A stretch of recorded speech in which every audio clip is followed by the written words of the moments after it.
প্রিয় দর্শক, আজকে দেখাবো বাঁশ দিয়ে ছাছড়া বড়শি বানানো এবং মাছ ধরা। শুরু হয়েছে ছাছড়া বড়শি বানানো। ছাছড়াটা আপনার 2 ইঞ্চি পরিমাণ হয়।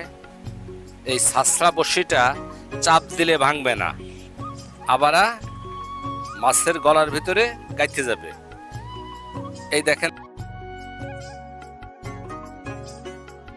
এইবারা কচুরিতে সুতা আনুমানিক 1 থেকে 1.5 হাত।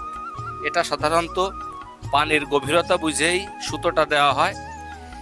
কচুরিতে আগে এই যে সুতা বাঁধা হচ্ছে, এরপরে দেখেন ছাছড়া বড়শিটা ঠিক 2 ইঞ্চি যে বড়শিটা ছিল তার মাঝখানে সুতা দিয়ে বাঁধা হচ্ছে।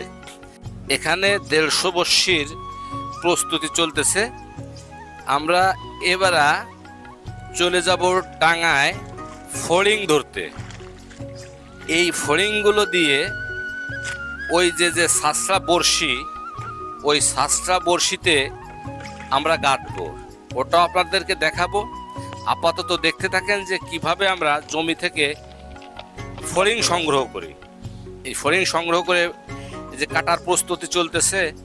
ফড়িংটা একটা ফড়িংয়ে একটা আধার হবে, কোনোটায় 2টা হবে, আবার বাকি অংশ আলাদা রাখা হবে। বাকি অংশটা একটা শালিক আছে আমাদের পোষা শালিক, বাকি অংশটা শালিকে খায়। আর মাথার অংশটা এই দেখেন কিভাবে গাঁথা হচ্ছে। শক্ত, মাথাটা শক্ত হবে। ওই ছাছড়া 2 মুখটা ভিতরে গেঁথে দিচ্ছে। মাছে যখন খাবে তখন মাছটা খাওয়া হয়ে গেলে ওই ছাছড়াটা ফাঁক হয়ে গালের ভিতরে আটকে যাবে। আটকে যেয়ে মাছটা ধরা পড়বে। তো আপনারা গাঁথাটা দেখেন।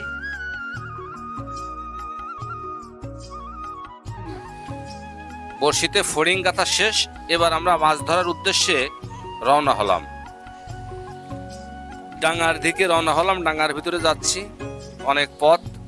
এই যে ডাঙার একটা নির্দিষ্ট একটা জায়গায় আপাতত দাঁড়ালাম। এই দেখেন এই যে বড়শিগুলো কিভাবে গাঁথা আছে, ছাছড়া বড়শিগুলো। এই বড়শিগুলো আমরা এখন একটা একটা করে ফেলাবো। আমরা বড়শিগুলো নিয়ে একটু ডাঙার ভিতরের দিকে যাইতে হবে। এখানে ধরেন আমরা ফাড়ের উপরে আছি। আমরা এই বড়শিগুলো নিয়ে মিনিমাম আঁটু পানি থেকে মাজা পানি পর্যন্ত যাইতে হবে। ওখান থেকেই আমরা শুরু করব। এই যে শুরু করেছি হাঁটা, হাঁটতে আসি আল দিয়ে। দেখবেন আস্তে আস্তে পানির গভীরতাও বাড়বে, আমাদের বড়শি ফেলানো শুরু হবে। এই দেখেন অলরেডি মাজা পানিতে প্রায় চলে আসছি আমরা। মাজার একটু নিচে আছে। হাতে যে খড়িটা আছে, এই দেখেন খড়ির বড়শির এক মাথা দিয়ে ওই খড়িটা দিয়ে তলে দেয়া হলো, উপরে কচুরিটা দাঁড়ায় থাকলো।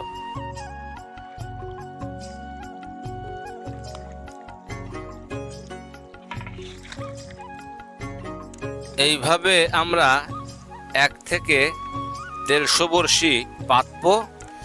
কাজটা অনেক পরিশ্রমিক এবং অনেক কঠিন। আপনারা দেখতেই পারতেছেন এখানে শাপলা, চেউসবন, জঙ্গল ইত্যাদি অনেক কিছুই। খুবই কষ্টকর। আবার পানিতে অনেক সময় চুলকায়, প্রচুর চুলকায়। এত কিছু অতিক্রম করেও মাছগুলো ধরার জন্য আমরা আজকে ডাঙায় আসছি।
ডাঙ্গার ভিতরে চারিপাশে দেখেন ওয়েদারটা খুব সুন্দর, নীল আকাশ, ধান লাগানো আছে খেতে, চেউচু বাগান, শাপলা পাতা ইত্যাদি, চারিপাশটাই খুব সুন্দর।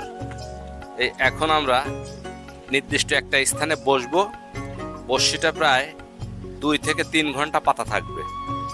এরপরে আবার 2-3 ঘন্টা পরে আমরা এই ছাছরা বড়শিটা উঠাবো। দেখা যাক আমাদের বড়শিতে কি মাছ আসে। উঠানো শুরু হয়েছে। প্রথম বড়শিটা আমাদের মাছ বাঁধেনি, দ্বিতীয় বড়শিটা শুরু হয়েছে। আশা করি এই বড়শিটায় মাছ থাকবে। এই যে অলরেডি প্রথমে একটা তেলোটাকি বাঁধিছে। দেখেন আপনারা কিভাবে মাছগুলো ধরতে হয় বড়শি থেকে। এর মাছটা থাকে এক পাশে, কচুরিটা থাকে আর এক পাশে, কারণ এটা তো বড়শি জাতীয় না, এটা তো ছাছড়া। এটা ফড়িংটা খাওয়ার পরে, আধাটা খাওয়ার পরে গালে যায় ফাঁক হয়ে। যদি আমরা কচুরি দিয়ে সোজা টান দেই তাহলে মাছটা আবার বেরোয় যাবে। যে কচুরিটা দেখা যায় যে সুতা নাই, ঘুরোইয়ে সুতা শেষ হয়ে গেছে, আমরা তখন বুঝতে পারি এই বড়শিটায় মাছ আছে। এইটাই দেখেন, এই যে একটা কই মাছ বাঁধিছে, এই যে দেখেন কত সুন্দর দেখা যাচ্ছে। এই দেখেন বড়শিটা ওই যে ছাড়াচ্ছে। আবার সামনের দিকে এগোচ্ছি। এইভাবে এক এক করে আমরা সমস্ত বড়শি উঠাবো। আজকে আমরা একটু মাছ কম পাইছি, তার কারণ হলো বড়শিটা পাতার নিয়ম হলো বেলা 12টা থেকে 1টা, আমাদের 4টা বেজে গিয়েছিল।